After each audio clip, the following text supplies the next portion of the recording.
Olá pessoal da TV.com, pessoal do YouTube, estamos de volta com mais um Mundo do Vôlei. E essa semana é muito especial porque a gente está chegando na fase decisiva da Superliga. Só jogos emocionantes daqui para frente a partir da abertura do playoff. Pois é, nesse final de semana a gente teve a última rodada da fase de classificação e jogos importantes definiram os cruzamentos da próxima fase. A gente vai começar falando no masculino, no jogaço entre o Juiz de Fora e o Taubaté. O Taubaté precisava apenas de 2 sets para segurar a vice-liderança e conseguiu. Mas, por incrível que pareça, acabou derrotado pelo Juiz de Fora, num jogo onde brilharam os grandes opostos. De um lado, o oposto Renan, o canhoto gigante, fez 23 pontos. E do outro lado, o nosso oposto da seleção brasileira, o Wallace, fez 23. O levantador Rodriguinho ganhou o Viva Vôlei e ajudou a sua equipe a se consagrar na vice-liderança da competição. O mais interessante desse confronto é que ele vai se repetir nessa próxima fase de playoffs. As duas equipes vão jogar o playoff de quartas de final e quem vencer passa para a próxima fase. Bom, vamos dar uma olhadinha de como ficou esse playoff, que ficou bastante interessante e que vocês não podem perder. O Sada Cruzeiro, que passou quase que por cima de todo mundo com extrema facilidade, vai pegar o Canoas.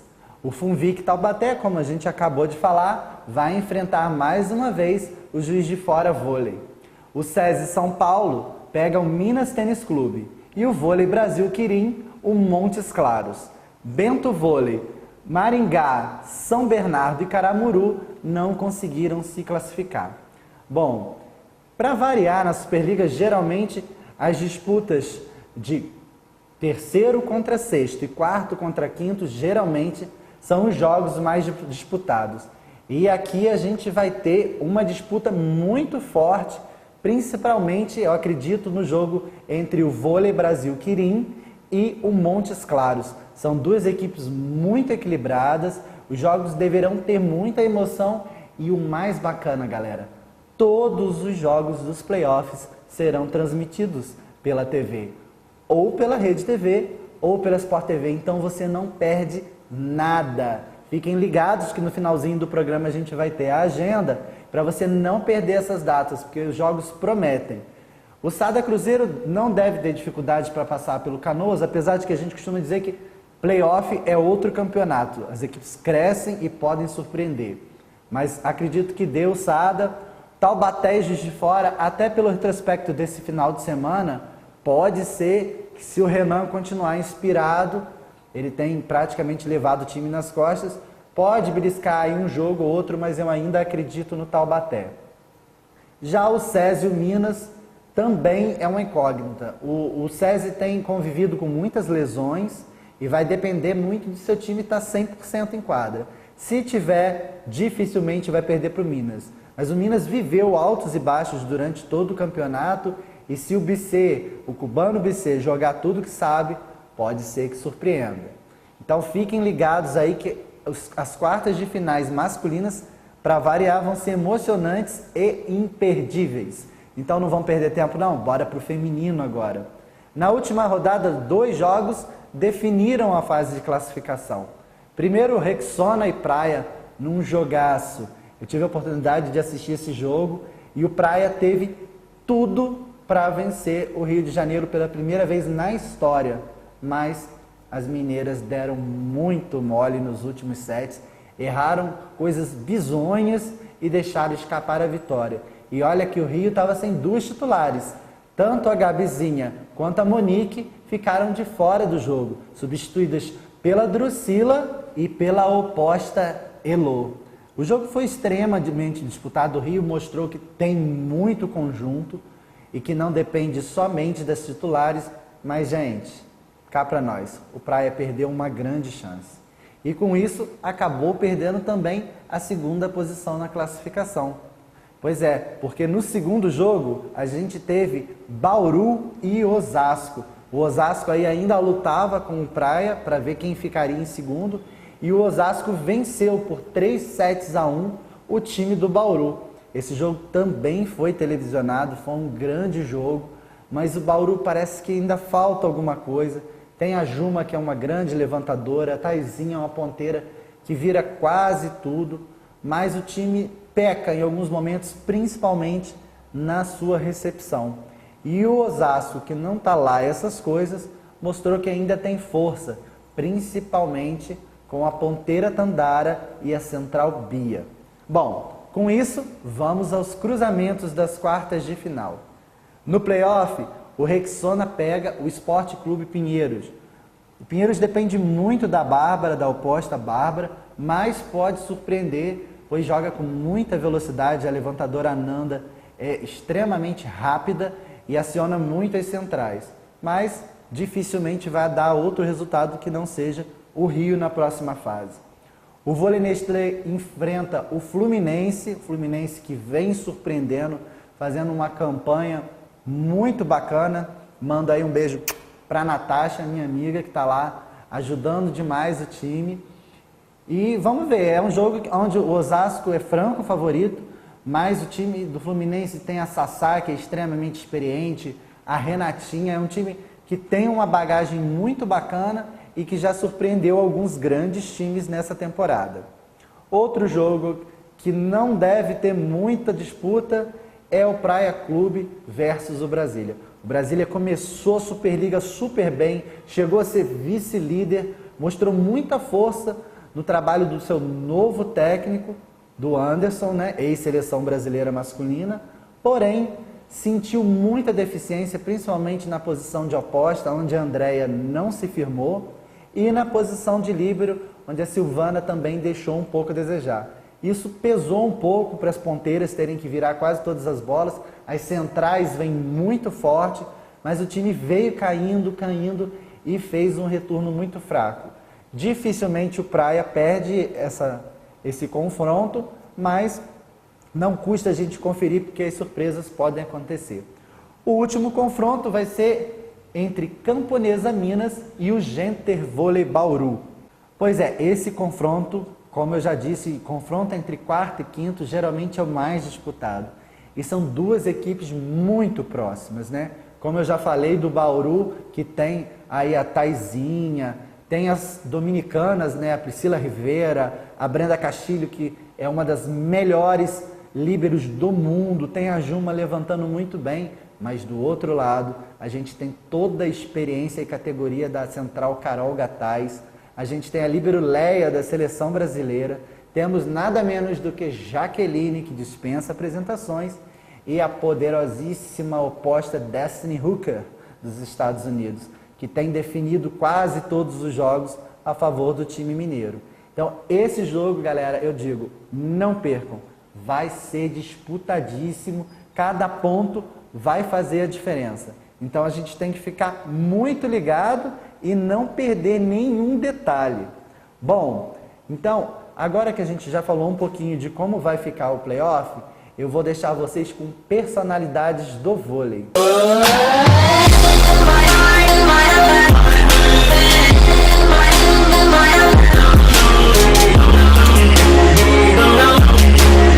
Charles Frederick Kurt Kirtley, nascido em 3 de novembro de 1960, foi o único jogador, homem ou mulher, a ter ganho medalhas de ouro olímpicas em ambas as categorias do voleibol, praia e quadra. A Federação Internacional de Voleibol, órgão máximo do governo do voleibol, honrou Kirtley como o maior jogador de voleibol do século XX. Além disso, ele é amplamente considerado o maior jogador de voleibol masculino da história. Kirtley é atualmente o treinador da seleção dos Estados Unidos de vôlei feminino. Ele começou a jogar vôlei aos 6 anos com incentivo do seu pai, o Dr. Laszlo Kirtley, que tinha sido um membro da equipe júnior nacional húngara. Aos 11 anos, Kirtley participou do seu primeiro torneio de vôlei de praia, fazendo dupla com seu próprio pai. Kirtley entrou para a equipe nacional de vôlei indoor em 1981 e levou a equipe dos Estados Unidos à medalha de ouro nos Jogos Olímpicos de Verão de 1984, mesmo sendo o jogador mais novo na equipe. Nos Jogos Olímpicos de 1988, a equipe ganhou sua segunda medalha de ouro olímpica, desta vez derrotando a União Soviética no jogo do campeonato. Kiraly foi selecionado como capitão para a equipe de 1988 em Seul. A Federação Internacional de Voleibol considerou o atleta o melhor jogador do mundo em 1986 e 1988. Após os Jogos Olímpicos de 88, Kiraly se aposentou da seleção nacional. No vôlei de praia, Kiraly teve uma longa carreira no circuito de praia profissional. Ele ganhou pelo menos um torneio em 24 das 28 temporadas que jogou em uma carreira que durou 4 décadas. Ele reivindicou títulos com 13 parceiros e em eventos domésticos ele chegou às semifinais em 80% das vezes. Em 1996, Kiraly retornou aos Jogos Olímpicos, desta vez competindo em vôlei de praia com seu parceiro Steffes. Kiraly e Steffes ganharam a medalha de ouro, a primeira concedida para o voleibol de praia dos homens.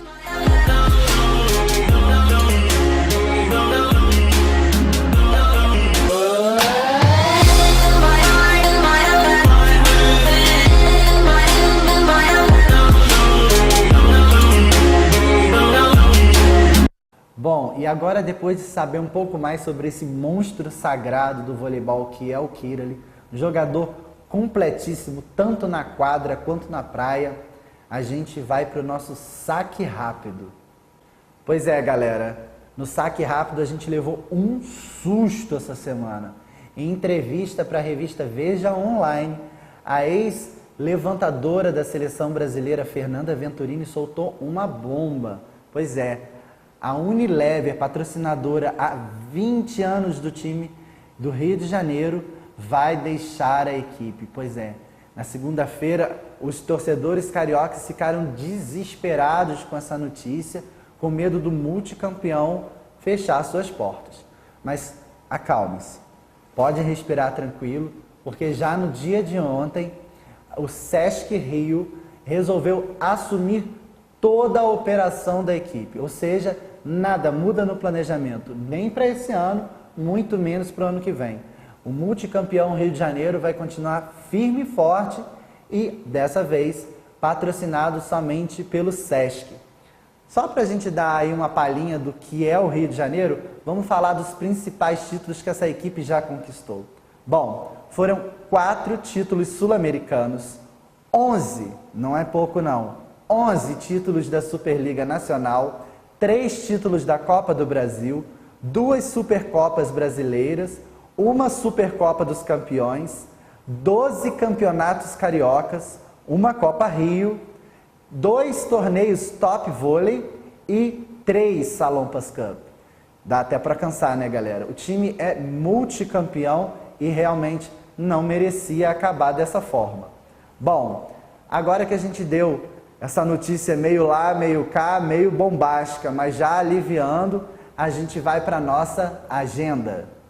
Bom, e a gente começa os playoffs com o jogo entre Vôlei Nestlé e Fluminense, no próximo dia 16, às 21h55, ao vivo na Rede TV. No dia seguinte, no dia 17, a gente tem o Esporte Clube Pinheiros recebendo o Rexona Sesc Rio, às 21h30, dessa vez na Sport TV. No dia seguinte, no dia 18, o Dentil Praia Clube recebe o Brasília em seus domínios, às 18 horas, também pela Sport TV. Ainda no dia 18, mas às 20h30, na Sport TV, a gente tem o jogaço entre Camponesa Minas e Genter Vôlei Bauru. Já pela primeira rodada do masculino, a gente tem o poderoso Sada Cruzeiro recebendo Canoas em seu ginásio, no dia 17, às 19 horas, na Sport TV. Pela Rede TV, a gente tem no dia 18, às 14h10, o SESI São Paulo, enfrentando o Minas Tênis Clube. No dia 18 também, às 15h30, o Juiz de Fora Vôlei recebe o Funvic Taubaté. E no dia 19, às 15 horas, pela Sport TV, o Montes Claros recebe o Vôlei Brasil Quirim num jogaço que promete muito. Pela segunda rodada, a gente vai ter no feminino O Fluminense recebendo o Osasco no dia 20, às 19 horas, ao vivo na Sport TV. Ainda no dia 20, às 21h30 e também na Sport TV, o Rexona recebe o Pinheiros. Já pela segunda rodada no feminino, o Fluminense recebe o Vôlei Nestlé no dia 20/3, às 19 horas, na Sport TV. Ainda no dia 20, mais às 21h30 e também pela Sport TV, será a vez do Rexona receber o Esporte Clube Pinheiros. No dia seguinte, na terça-feira 21, às 19 horas e também pela Sport TV, o Brasília recebe o Dentil Praia Clube em sua casa. Fechando, às 21h30, também no dia 21 e também pela Sport TV, o Genter Vôlei Bauru enfrenta novamente o Camponesa Minas. Já pela segunda rodada do masculino, no dia 22, na Sport TV teremos Minas e SESI. Às 19h30, na Sport TV, Canoas e Sada Cruzeiro. Os últimos jogos serão ambos pela Rede TV.